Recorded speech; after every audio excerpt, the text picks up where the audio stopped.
Having been in the industry for 13 years, I can tell you that there are a lot of great recruiters out there. There are also a lot of not so great recruiters out there. So how do you decide which is which? And then how do you go about building a relationship with recruiters? That way they can help you identify your next opportunity. I'm gonna teach you how to do all of that right now. Let's go. So let's start with the why. Why does it make sense for you to go out of your way and spend the time building a relationship with a recruiter or two? Well, the reality is that if you can find a well-connected recruiter with access to a lot of opportunities and you can share with them exactly what it is you are looking for in terms of your next role, that relationship can pay dividends because they will bring to you opportunities that fit what you were looking for without you really doing any additional work after you build the relationship. Now, secondly, if they're able to identify opportunities that are a great fit for you, it's going to make it a lot easier in terms of the process. They're gonna have direct access to the hiring manager, so you're not gonna have to apply through an ATS and hope someone reaches out to you. Instead, you'll end up on the computer screen of the decision maker. Additionally, all good recruiters have access to roles that are never posted online. So you're gaining access to the hidden job market and then being a front runner to those roles. So those are reasons why it makes sense. Lastly, if you ever find yourself laid off, you're gonna want these relationships already formed instead of having to go out, identify the people, and build those relationships on the fly. If you can build relationships with 2 or 3 really great recruiters in your career and you maintain a cadence of communication, if you do find yourself downsized, laid off, they can immediately jump into action helping you because you've already built that relationship. Okay, so I've convinced you. Now you wanna go out there and you wanna build relationships with recruiters. How do you go about doing it? First things first, I want you to open up LinkedIn.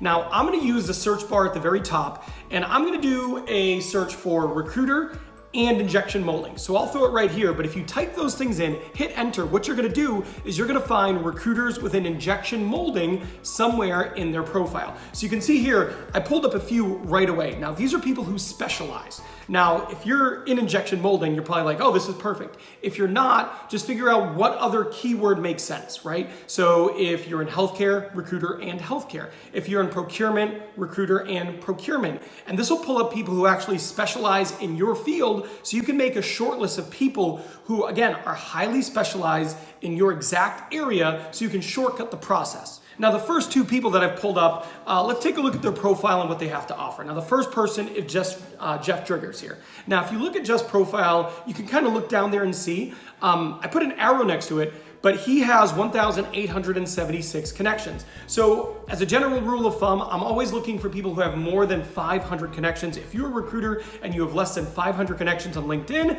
you're either not using LinkedIn at all, which probably is a problem, or you just don't have the experience and the network to truly benefit you working with them. Now, as you scroll down on Jeff's profile, you can see he's 17 years experience at one company. So what do you see there? Longevity. He has been in the industry, he has been in the space, he experienced ups and downs, but probably more importantly, longevity is very important, but he also has a ton of established relationships, I am willing to bet. If he has done 17 years in the injection molding space, he's going to have a ton of connections, and that means a ton of potential opportunities for those who work with him. Now let's look at the number 2 person. That's Jake Grunwald, who comes up. Now Jake, as you can see, I put an arrow there. He's got 8,211 connections, which is a good amount of connections and followers. Again, anything over 500 to me meets the bare threshold, but as you get close to 10,000, that's pretty significant. Additionally, when you look at his experience, he doesn't have as much as Jeff,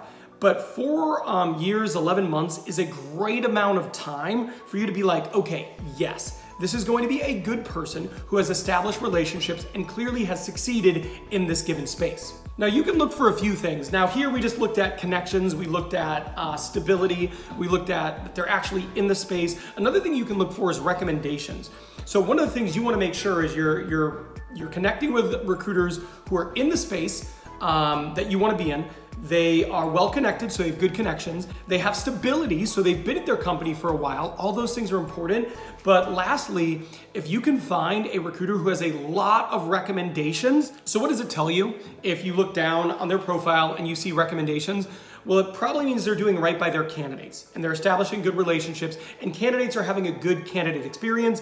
Anybody who has been in the workforce for a significant amount of time can tell you there's a lot of value in having a good experience with recruiters because it is rare. Take a look at this profile. So this is Nate. Nate actually works on my team. So he's one of my recruiters, and he is generally speaking very well liked by his candidates. How do you know that? Well, take a look at this. Right here, you can see he has a ton of recommendations. Now it cuts it off. You can actually click on these and read the entire one, but take a look at these recommendations. Clearly, his candidates have liked working with him. So when you're choosing a recruiter, one of the things you might want to do is actually take a look. Do they have recommendations? Do people like working with them?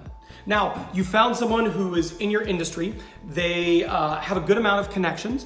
They have been at a company for a while, so you see stability and tenure there. And then they also have recommendations. Sounds like you found a really good recruiter to partner with.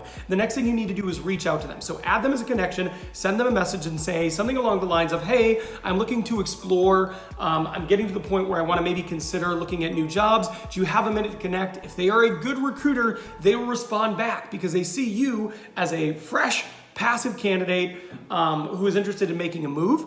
So they'll reach back out to you, jump on the phone and have a call with them. What you want to do here is make sure their style works for you. Are they asking you questions or are they just telling you about themselves? Are they learning you or telling you things, right? So have a conversation, and if you feel like their working style works for you, then maybe this is a person you want to build a relationship with. So if you do that, you like talking to them, it seems like it's going to be a fit, tell them a little bit about you, your experience, and the type of opportunities that you would want to hear about. So say, look, I'm not necessarily looking to jump for just about anything, right? I need a great opportunity in order for me to make a move. So what does that look like for me? It's got to be an opportunity that looks like A, B, C, D, paying blank in this area, right? Tell them whatever matters to you. And one, do you have anything like that? No. Well, if anything comes along, please let me know. And they say, do you mind if I reach out to you here and there just to catch up, see how things are going, and see if there's any opportunities that make sense? If this all goes well, you've done it. Feel free to do this like 2 or 3 times, build a few relationships with a few different recruiters, let them know, hey, if you get anything that fits what we talked about today, please feel free to reach out to me, and then I would entertain it. And there you have it. That's a good way to actually build these relationships with these recruiters. So one, if opportunities that you want to hear about become available, they can reach out to you and let you know.